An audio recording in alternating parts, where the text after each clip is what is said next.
The live-action Masters of the Universe movie has officially wrapped filming and is now moving into post-production. The release date is set for June 5th next year. That may sound far off, but the fact that production moved this quickly is a good sign. It shows the studio's confident, the schedule's tight, and everything's on track. So far, we've got an official promo poster of He-Man wielding the Power Sword. It's classic superhero-style marketing. No face, just an atmospheric close-up, dripping with mood while giving away almost nothing. It's a clear statement piece, calling back to the legend for longtime fans while introducing him to a new generation. And while we haven't seen the other characters yet, Jared Leto's Skeletor's reveal feels close.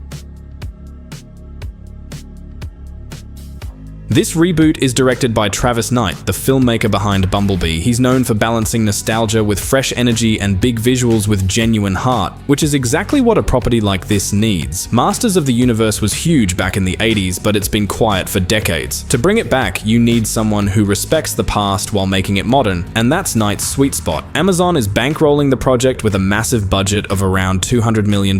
That's a risky move for a franchise that's been dormant this long, but it shows they believe in its blockbuster potential.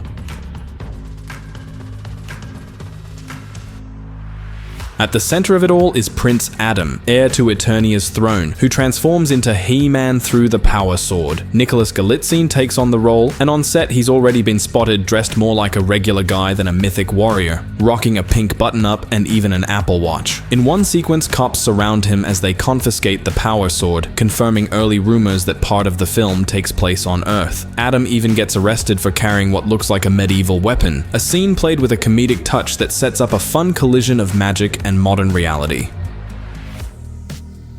Still, Earth isn't the main stage. Eternia remains the heart of the story, and eventually the film will shift there, running parallel to Adam's Earth storyline. Leaks suggest major lore reveals, including Skeletor's origin. Before he became the skull-faced villain, he was Keldor, King Randor's brother, who betrayed his family and fell into darkness. Haftor Bjornsson, known as the Mountain from Game of Thrones, is confirmed as Goatman, one of Skeletor's henchmen. And that's just the beginning. The cast list points to a wide range of heroes and villains, setting this up as more than just a He-Man versus Skeletor showdown.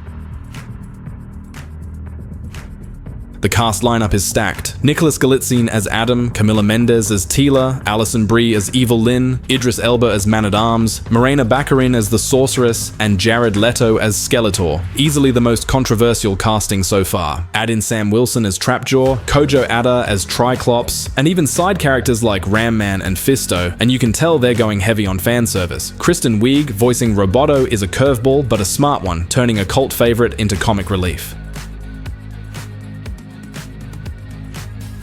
Behind the camera, Knight's team includes Fabian Wagner, who shot Justice League and Game of Thrones, Guy Hendricks Dias on production design, and Richard Sale on costumes. That combo screams cinematic, polished, and immersive, aiming for that epic world-building vibe we've seen in Dune. Producers describe the movie as the polar opposite of Barbie. Where Barbie leaned into irony, this is being pitched as a straight-up heroic fantasy, masculine, mythic, and magical, but still with heart and humor.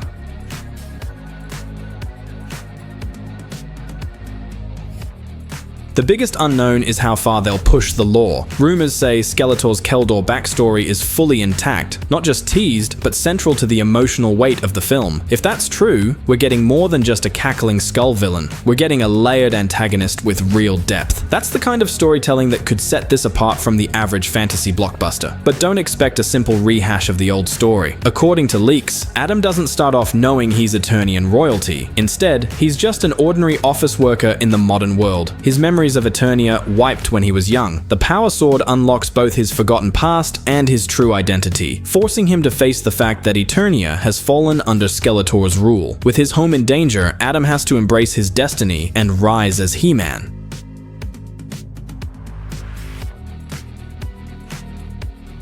Set photos confirm this reboot takes place in the present day, so those early rumors about an 80s setting, totally false. This isn't some retro throwback, it's built for today. And while the setup sounds familiar, a normal guy discovering he's special and destined to save the world, that doesn't mean it won't work. For fans like me, the potential is huge. If Amazon really commits to building this as an ensemble story instead of just He-Man versus Skeletor, it could spark a full cinematic universe. Everything hinges on how well they blend Earth, Eternia, and the mythology mythology into a cohesive story. But with this cast, a $200 million budget, and Amazon betting big, the potential is hard to ignore.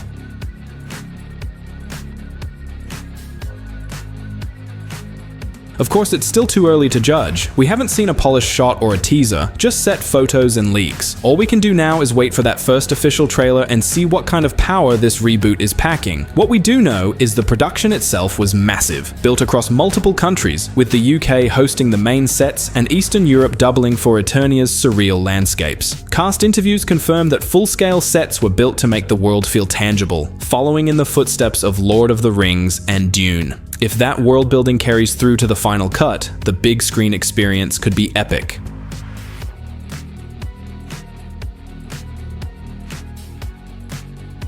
The key for this movie's success will be its emotional core. He-Man can't just be a muscle-bound guy swinging a sword. The story needs to explore Adam's struggle between his human side and his mythic destiny. That's how you hook audiences beyond the fan base. At the same time, they need to embrace Eternia's unique identity, a mashup of futuristic tech and ancient mysticism that sets it apart from Marvel's sleek cities or Star Wars deserts. And then there are the villains. This franchise has some of the most bizarre and iconic rogues in pop culture. If Amazon leans into that, giving Skeletor depth while also planting seeds for future villains like Hordak or King Hiss, Masters of the Universe could evolve into more than just a one-off. It could become the start of a whole new cinematic universe.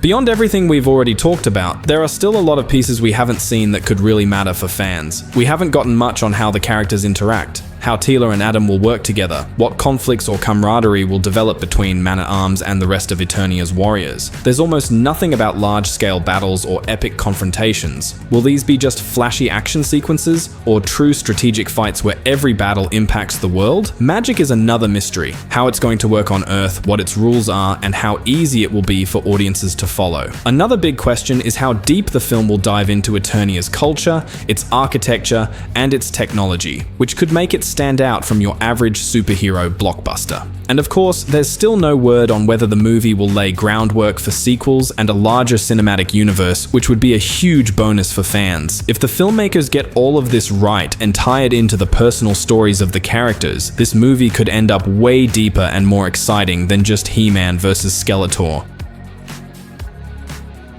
At the end of the day, this movie doesn't need to reinvent the wheel. It just needs to embrace what made Masters of the Universe special in the first place. The mix of pulpy adventure, colorful heroes, bizarre villains, and that pure Saturday morning cartoon energy blown up to a cinematic scale. If they capture that spirit and wrap it in a modern package, it could remind audiences why this franchise was such a phenomenon in the first place. For me, that's the most exciting part. Masters of the Universe isn't just another superhero origin story. It's a whole world full of mythology, spectacle, and larger-than-life characters that deserve their shot on the big screen. If Amazon and Travis Knight pull this off, we might not just be looking at a one-off reboot, we could be witnessing the rebirth of a franchise that stands toe-to-toe with Marvel, DC, and Star Wars. And honestly, that would be the power of Grayskull at its finest.